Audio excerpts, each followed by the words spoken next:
Promis, j'ai des cheveux. Hein. Pas beaucoup, mais j'en ai. J'arrive pas à croire que je fais enfin cette vidéo. Mais après tout, vaut mieux tard que jamais. Et puis, finalement, quel meilleur moment que durant ce confinement pour parler de ce sujet. Yo tout le monde, j'espère que vous allez bien. Ça me fait tout bizarre de vous parler dans un format posé, avec un plan fixe, tout ça. Mais je vais enfin vous faire mon bilan culture numéro 2. Après vous avoir présenté mes lectures préférées il y a un an et demi même, aujourd'hui je vais vous faire découvrir mes films préférés. Bon, je vais essayer d'être efficace et surtout de vous donner envie de les regarder sans trop vous les avoir spoilés.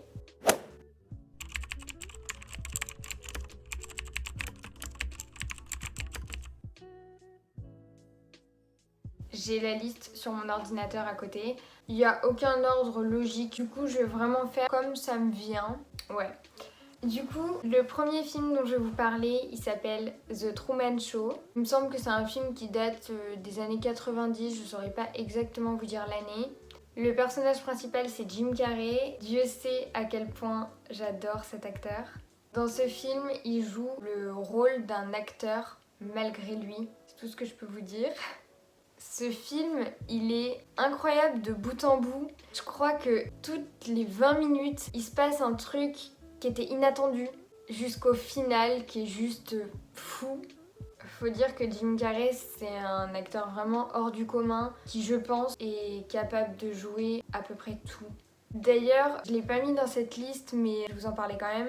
Avec Jim Carrey, dans un tout autre univers, mais toujours avec cet acteur, donc cette espèce de petite folie. Il y a aussi Yes Man. Je pense que ce film est plus récent. En termes d'image, il paraît plus récent. Vraiment rien à voir, mais il me plaît quasiment autant. Et je vous avouerai que je l'ai pas mis dans cette liste, mais pour tous ceux qui sont un peu pro Jim Carrey comme moi, vous pourrez que aimer. C'est par contre vraiment beaucoup plus léger que The Truman Show dont je vous parlais de base. Et pour revenir à lui, je peux que vous conseiller ce film vraiment. Il a un côté léger, on réfléchit pas non plus, on n'a pas l'impression d'avoir le cerveau en ébullition, être stressé ou quoi. Mais c'est pas une pure comédie, c'est juste un film qui est super agréable à regarder, qui a quand même une sacrée morale, qui passe super vite. Moi qui ai besoin souvent de faire 4 entr'actes dans une demi-heure de film, je trouve qu'il passe vraiment vite parce que les 3 fois où je l'ai regardé, j'ai pas vu le temps passer et j'ai pas eu besoin de faire de pause. Le deuxième film dont je vais vous parler, c'est Azur et Asmar. Je vous avais dit, il n'y a vraiment aucune cohérence au niveau de l'ordre. Hein. Ce film, c'est un bonheur pour les yeux. J'ai l'impression qu'il fait partie des films d'animation qui rendent intelligent le cœur. Je sais pas si vous voyez, mais il a une morale et surtout des images qui transmettent réellement des émotions, je trouve. Malgré le fait qu'on reconnaisse pas une finesse dans les traits ou avant de l'avoir vu, j'avais l'impression que ça allait être un film pas bien parce que je trouvais les images, les dessins, les contours mal faits. Et en vérité, il y a une palette de couleurs énorme et le fond du film est vraiment, vraiment, vraiment génial.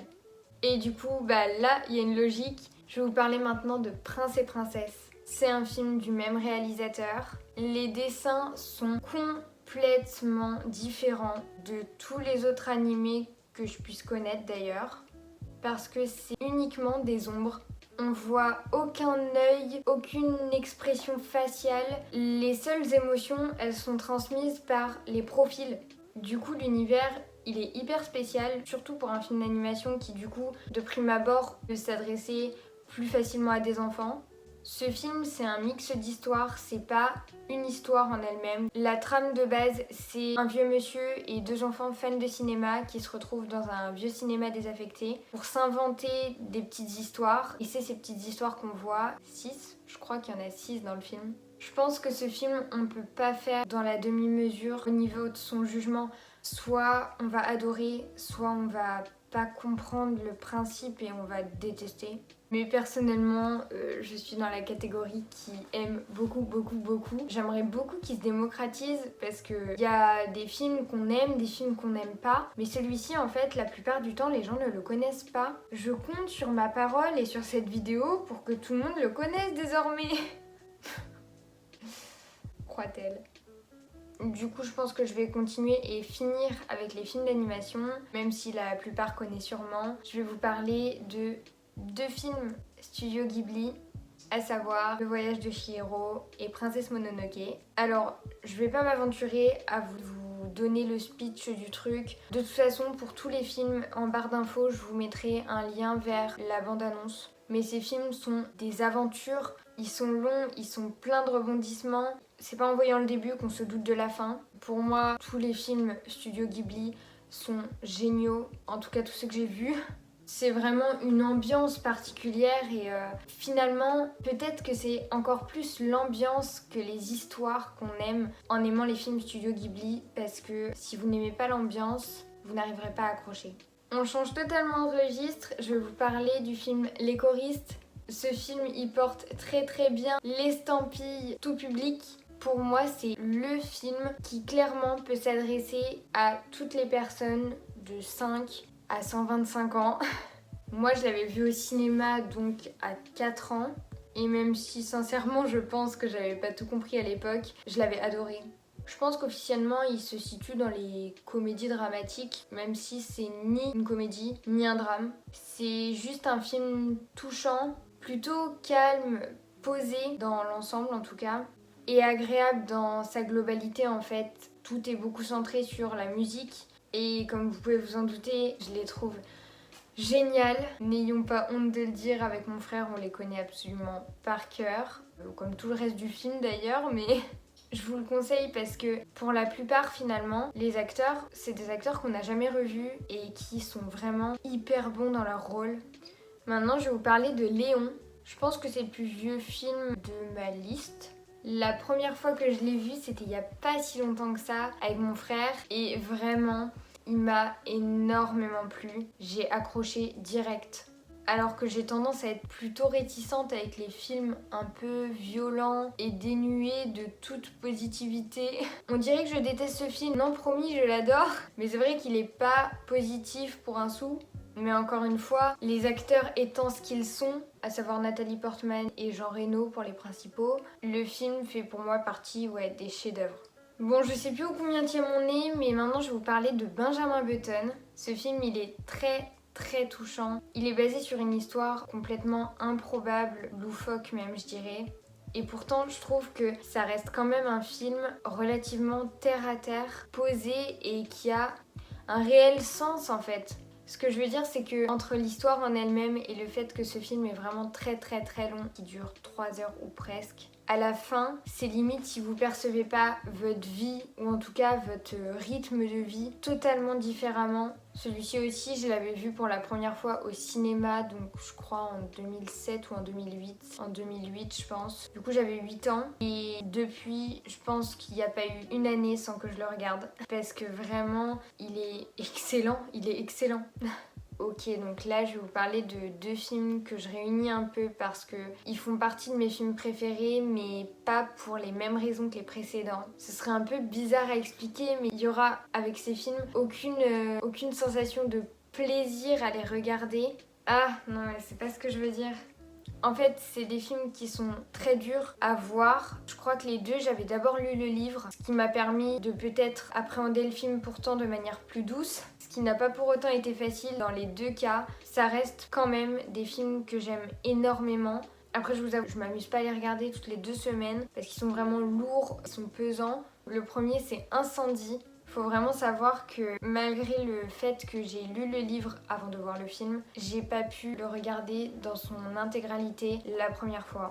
Il est vraiment violent dans les images. Maintenant, les images sont très belles. Ça fait longtemps, je vous avoue que ça fait longtemps que je l'ai pas vu. Aux dernières nouvelles, il était sur Netflix, ça peut vous intéresser. L'histoire, elle est dure. On va dire que la base, c'est à la suite de la mort d'une femme, il me semble. Ces 2 enfants vont chez le notaire pour en apprendre plus finalement sur leur vie et sur la vie de leur propre mère qui a toujours été silencieuse. Je me demande même si elle n'était pas devenue muette en cours de vie. Et ils vont aller dans plein d'endroits dans leur pays d'origine et ils vont en apprendre un peu plus, même beaucoup plus sur leur passé, le passé de leur mère. Ils vont comprendre énormément de choses jusqu'à la fin qui est vraiment déchirante. Je sais pas si c'est mon côté un peu naïf et bébête. Personnellement, je m'attendais pas du tout à cette fin.